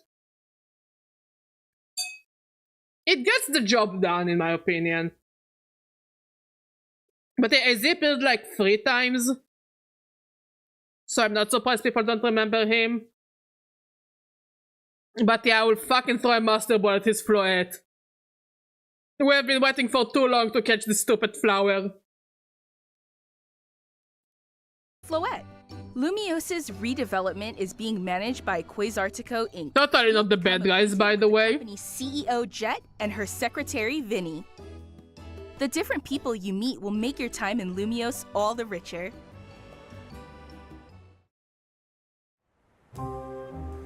To help people and Pokemon coexist, the city has set up wild zones. These areas, located throughout Lumiose, give wild Pokemon habitats where they can thrive. This I find kinda interesting, cause... To catch one of these wild Pokemon, aim carefully. On one hand, I agree with you, Owl. On the other hand, it was fun. Scarlet Violet is still fun. As long as the game is fun, I think it gets the job done. Like, I saw the glitches online, and I saw all the things online. On my playthrough, I didn't have that many glitches, or at least nothing too game-breaking.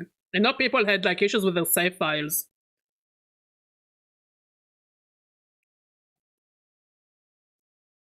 I agree with your software. Okay. Undertaker.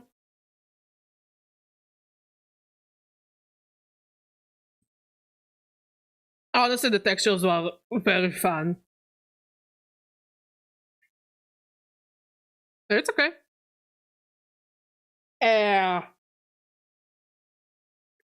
So yeah, when they said that the game is going to be exclusively in Lumia City,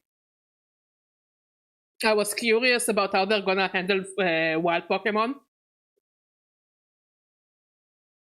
Because like, how do you catch wild Pokemon if you're stuck in the city? It's interesting that it's like inside the city, you find those routes and you catch them. Because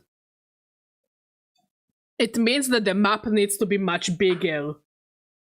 Lumia City needs to be so much bigger. And I get it, yeah, urban development and all that. But the map needs to be so much bigger than the OG Lumia City. I agree with this, Skybreak. Imagine if Pokemon was on a real console.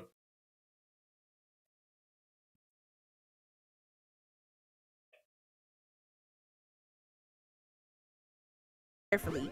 Then, throw a Pokeball. I'm also glad that the catch mechanics are the same like in Legends Arceus. Have one of your Pokemon use it Also, to weaken the target. okay, imagine you're paying lots of rent in the middle of Paris. You're enjoying some wine and cheese, you know, on the balcony. You're just chilling, the weather is nice. And then some fucking child and their fucking animal making it a sandstorm because they want to catch a stupid-ass bird on your roof. But also, I'm glad that they extended the game to the rooftops as well. It just means you get like 2 levels to play in. And you're not stuck only on the ground level of Lumios, because it's way too restricted in my eyes. What is the GTA 5 trick?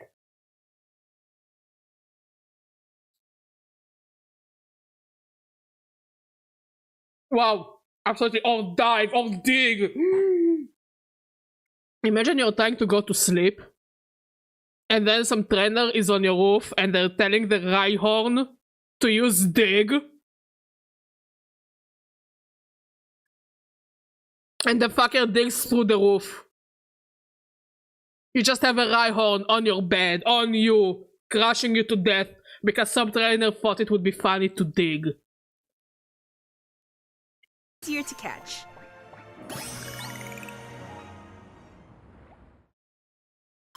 This game offers a style of Pokemon battling not seen in previous titles. I'm curious about this as well, how it's actually going to Moves work. can have a longer or shorter reach, or different areas of effect.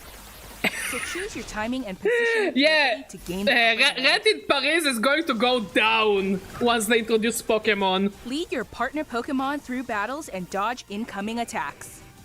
Swap Pokemon if you need to and find the right moment to unleash a move. What's more, certain Pokemon can go beyond evolution by undergoing Mega Evolution. Also, this is, I think, the thing everybody wanted, Mega Evolutions. Resonates I also hope we actually get new Mega Evolutions. The Pokemon will do more than just change shape.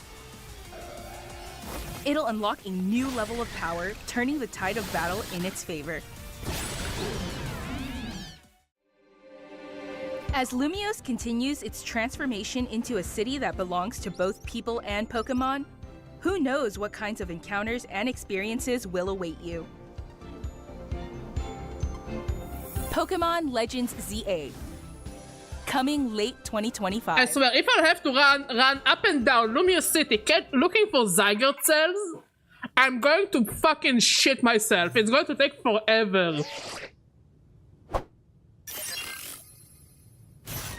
Also, this is also very interesting. Like, will this game have a league or a championship or something? Because Lumios Tower always was used as a gym in Gen 6. So, is it going to be like a battle tower thing? I'm just really curious about all the mechanics.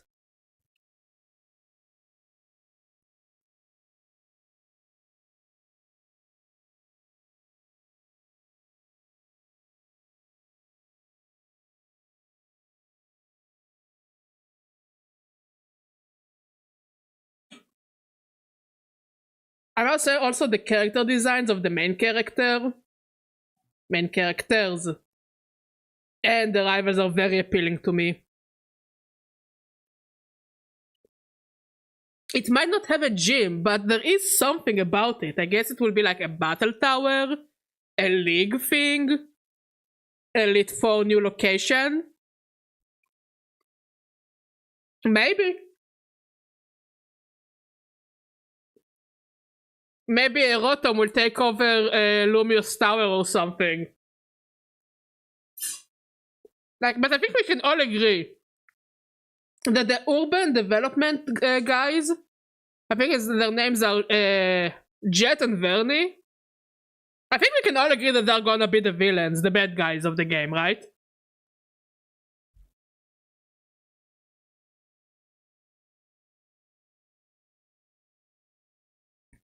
In Gen 7, getting all the Zygarde Cells was hell.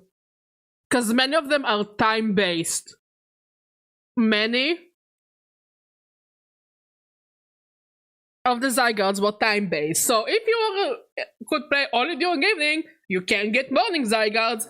If you can play only mornings, you can't get night Zygardes. It was annoying. It was so annoying to try and catch them.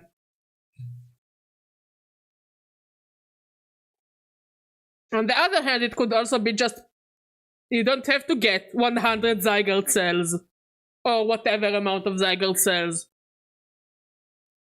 You can, maybe you just need to find that one guy, like in the anime called Squishy, and you take care of it, and it slowly grows into the 100% form.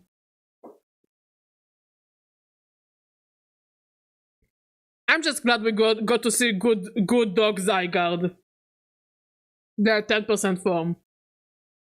Absolutely peak dog. But why does the dog turn into a fucking snake? That's beyond me.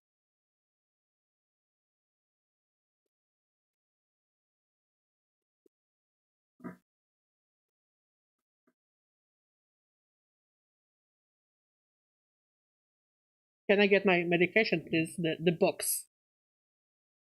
Yeah.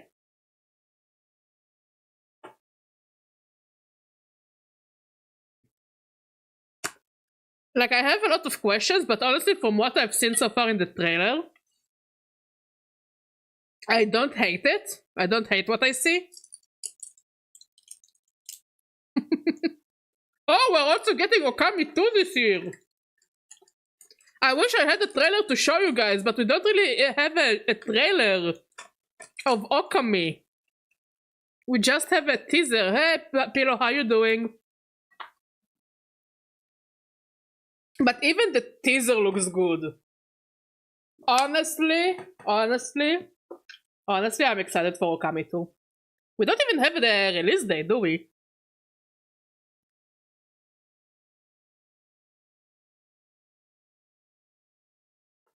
What happened, Pillow? If you say, I guess I'm fine, it means you're not fine.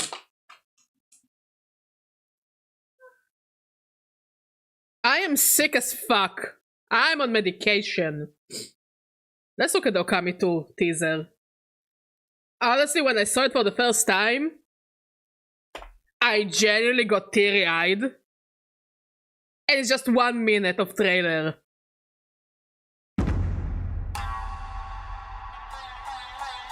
Just goosebumps and tears, and I'm so excited for the Okami 2 game whenever it will come out.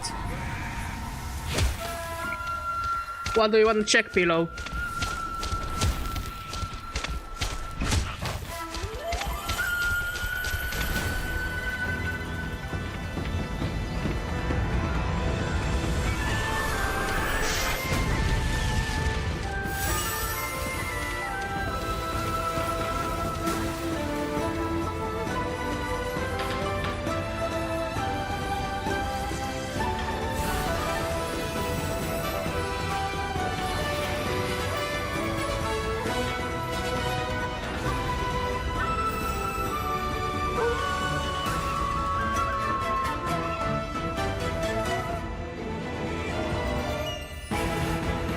Like, they showed us nothing in the trailer, and it's still hyped. It's just so amazing. Like, I wish they would have shown more, but also just let them work. Let them cook. The music is amazing.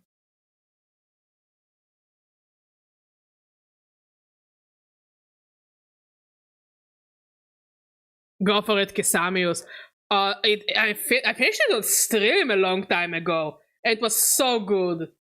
And I did cry in the end. Absolutely, Asatsuo. It's just the music, it's just... Hearing the music does something to me. Because it's so good. Like, they managed to make a Zelda-like game that I actually enjoy.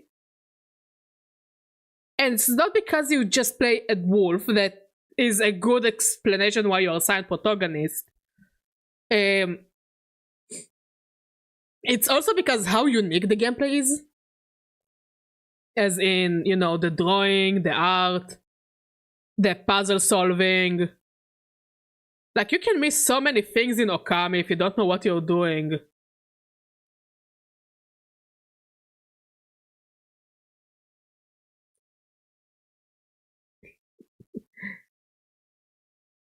So you can miss out so many things and so many upgrades. What is Okami about? You are playing as the goddess of the sun, named Amaterasu, and you try to take down a giant snake god called Orochi. And you, besides the usual, you know, fighting moves, you can use your tail as a brush. And with that brush, you can make special symbols that interact with the world. So you can make the sun go down or the sun rise. You can make bombs. You can cut stuff. You can make flowers bloom. You can make water lilies. You can just change and interact with the world so much just by using your brush. It's like you cannot ignore the mechanic of the brush. Like many games have mechanics you can pretty much ignore because they're not going to affect anything in your enjoyment of the game. But you cannot ignore the brush in Okami, and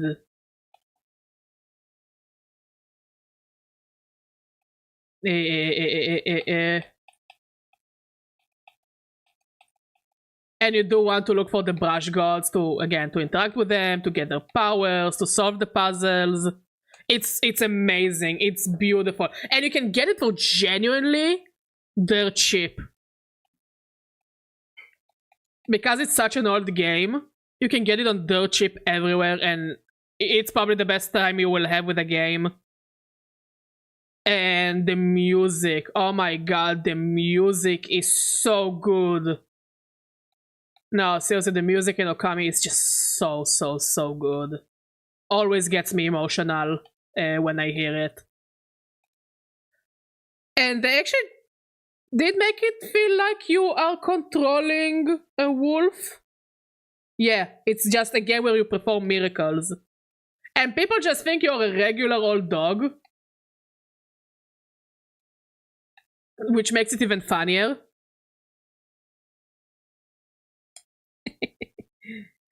So yeah, Okami always will be on my recommended list because it's just so good, and the plot and the music and the art direction.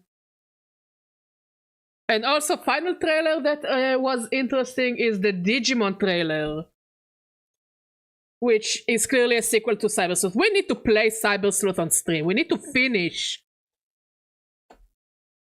Cyber Sleuth on stream. Because I've tried to play it a few times and I never finished it, and we need to finish it properly this time.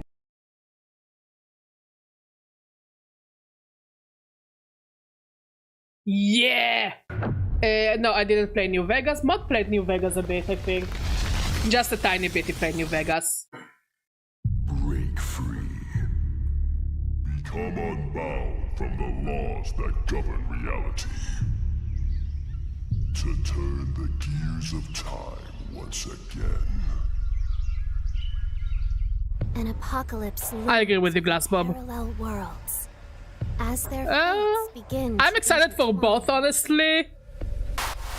I cannot pick a favorite child. The battle to alter destiny begins.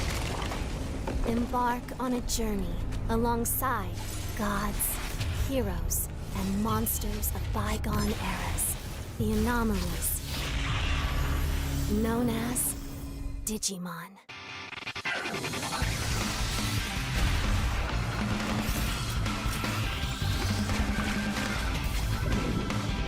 Honestly, rideable Digimon is so cool.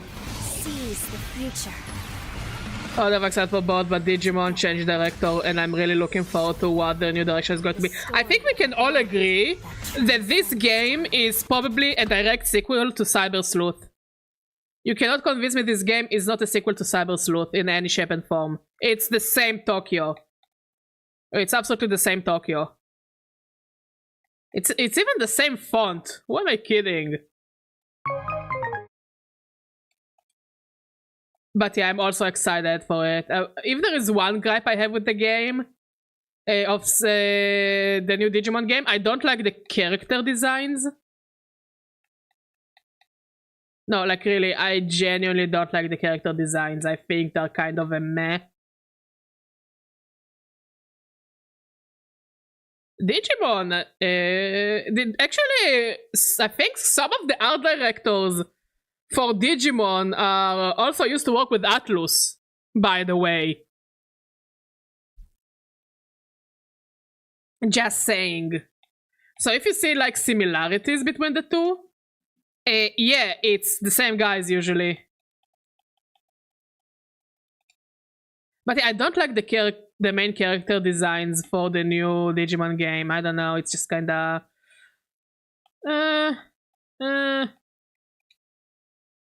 I don't know, something that doesn't work for me.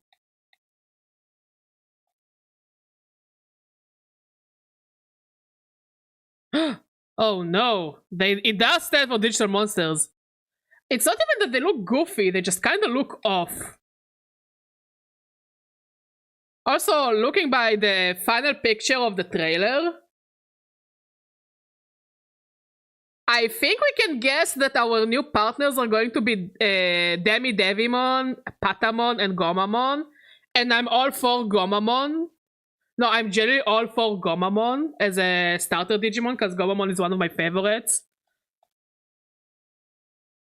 Like, when I played Cyber Sleuth for the first time on my own, I went out of my way to get Gomamon, because Gomamon is not that easy to get. It's just like a bit convoluted, if I remember correctly.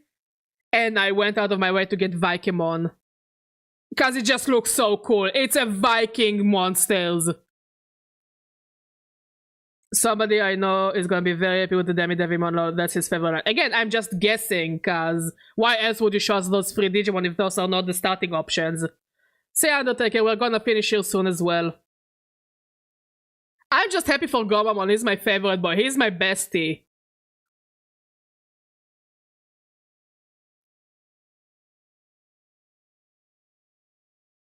He has been my favorite in the anime as well. Such a chill fella that just turns into a giant Viking. But also Patamon and Devimon are such interesting choices because they contrast each other. Like, Patamon represents the angels and the seraphs and, you know, all those godly beings. Wow, absolutely. First of all, I hope we will get to see Hadimon in the new Digimon game. Secondly, I wonder how many new Digimon we will get, because again, Patamon, it means that like maybe we will get some of the new Seraph Digimon that were created last year. Devimon is represents like all the bad like vampires and devils and demons. So it's their contrast. And the third pick, it's a seal. He's a seal and he's happy. I guess he's supposed to represent what's his name?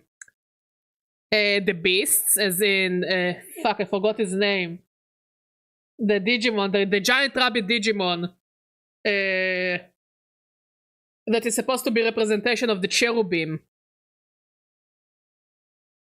So I think that's why Gomamon, you know, it's the angels, the devils, and the beasts. Because Digimon also likes to go the Shin Megami Tensei route of let's talk religious symbolism. But unlike Shin Megami Tensei, it never goes that far. It just makes its own religious symbolism and it's just all over the place. I think his name was Cherubimon. He's a cherubim, he's Cherubimon. Another thing I wonder is how many new Digimon we will get, because in the trailer we do get a glimpse to a Digimon that was exclusive to mobile games. But it's just a glimpse. Wait, let's see if I can catch it. It was near the start, I think. Where is it? Where is it? Where is it? Break free. Become unbound from the laws that govern reality. To turn the gears of time once again. An apocalypse looms over parallel worlds. Also, I'm excited that in this game, unlike Cyber Sleuth, we actually go to the digital world. In Cyber Sleuth, it was just like a little taste of the digital world. We never went too deep. In this one, it looks like we actually explore it. On a journey alongside And I find it super exciting. and monsters of bygone eras. The anomalies. Known as Digimon. Boom, this guy. This Digimon, I forgot his name. He was exclusive for mobile games. You couldn't get it in any mainline game at all. So I wonder how many... Now, there is a Chinese game, a Digimon game that is exclusive to the Chinese market.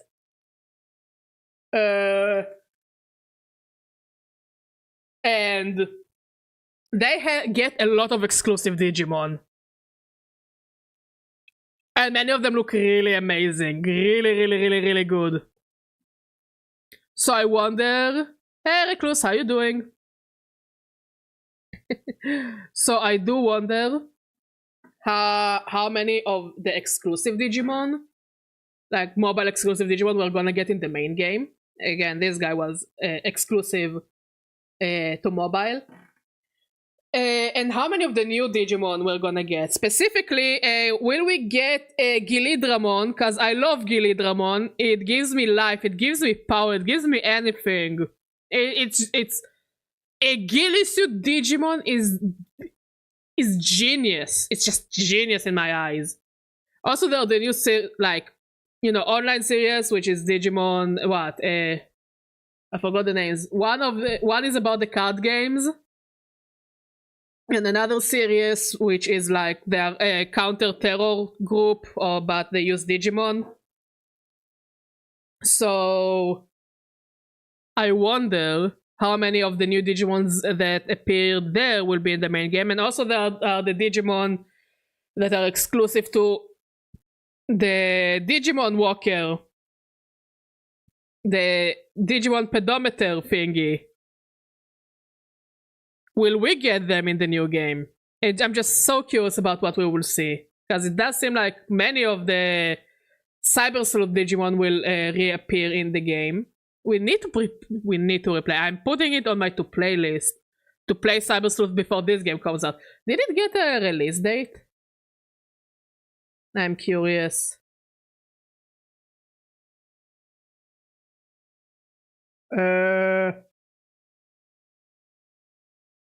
Sometime at 2025. Gee, thanks, Steam. It just makes it so much easier for me. So yeah, this year is packed. We got Fuga, we got Pokemon. We don't know when Okami comes out. Tomorrow we're playing Monster Hunter. If I had to make one guess, I would bet on the new Shelmon line being there for sure. It could be actually be really cool. And if so, it means the new Tyrannomon line will be there as well. It can be one or the other. It needs to be both. And Dinosaurmon looks really cool. It's just Godzilla, but make it red. Anyways, I think I'll call it a stream because Badger is sick and I should rest and drink water. And try to get better for tomorrow so we can play Monster Hunter without me vomiting my soul. So I'll see you guys tomorrow. Thank you for coming. Thank you for talking. Thank you for being amazing. I genuinely love all of you. I know it's a shorter stream. I'm glad you enjoyed the stream mode. It's a shorter stream, but I need to rest.